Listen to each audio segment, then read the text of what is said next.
As part of the government's Future Financial Advice Reforms Program, the government has announced its replacement for the accountants exemption, which has significant implications for the accounting profession and obviously for chartered accountants. I'd like to go through with you today a range of the issues that obviously members will have questions over and will need to address over the next coming years, basically. So there are basically 5 issues that I really want to touch on at this stage. Firstly is in regards to the exemption itself. We received many questions about when is the exemption actually going. Now, as part of this overall reform package, we actually have a long transition period. So the exemption will actually be in place until at least the 1st of July 2016. The transition period will start from July 2013. Basically, we've got 4 years of business as usual where the exemption will actually remain in place. So that will actually obviously give most members and their practices the opportunity to take into consideration all the aspects that this new reform will actually have and for them to assist them in terms of making what decisions they want to make in the future. Secondly, in regards to, well, what will we actually get out of this new reform? And I guess the major one is, what advice can you actually provide to clients that you couldn't previously, really over the using the exemption previously? And the scope of advice as far as this new reform is concerned is really quite extensive. Previously under the exemption, you could only provide advice on setting up and closing a self-managed super fund. Going forward, and this really comes into effect really from the 1st of July 2013, the transition period, the scope of advice is much broader. Not only will we be able to talk about self-managed super funds, but this will now include actually being able to talk about pensions, which is really a great thing for most members, as pensions is an integral part of the self-managed super fund sector. In addition to that, we'll be able to provide a class of product advice on issues in regards to insurance, superannuation products, simple managed funds, and also bank deposits. So what does that actually mean? Well, in regards to, for example, insurance, it will mean you'll actually provide recommendations and advice to your clients on the sorts of life insurance that actually is available to them, and actually look at the sums insured and how much insurance they should actually be able to have. But you can't obviously go down to the particular product level in terms of using A, B, C, for example, insurance product. Similarly, in terms of superannuation, we're talking about self-managed super funds as well. For the first time under this new licensing regime and reform package, members will be able to provide advice on rollovers and consolidation and contributions to superannuation. Whereas previously that was particularly limited, this is actually the scope of advice has actually been broadened, so you actually have the opportunity to actually provide a lot more advice to your clients. The other areas in regards to simple managed funds and also bank deposits. I'll touch on simple managed funds, but a simple managed fund is looking at cash management trust, equity funds, those sorts of things.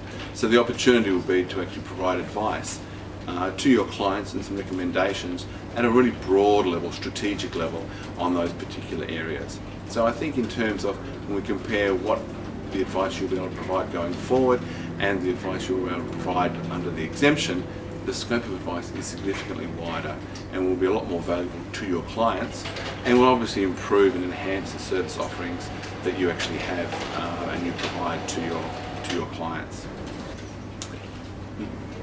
Another issue is really, what will this framework actually look like? Well, in simple terms, it is actually a licensing framework, which is through ASIC, which is obviously the major regulator in the financial advice space. And basically, practices members will actually be required to apply for a license through ASIC. Now, there's been a lot of, work that we've actually done in our negotiations and discussions with the government to ensure that particular process is really streamlined and that issues such as cost and the compliance and administration costs are taken into consideration to ensure that there's not an overly burdensome, cost and administration burden on members. What is also, worthwhile recognising and understanding is that a part of the process in applying for a licence requires ASIC to actually recognise the relevant experience that a potential licensee actually has.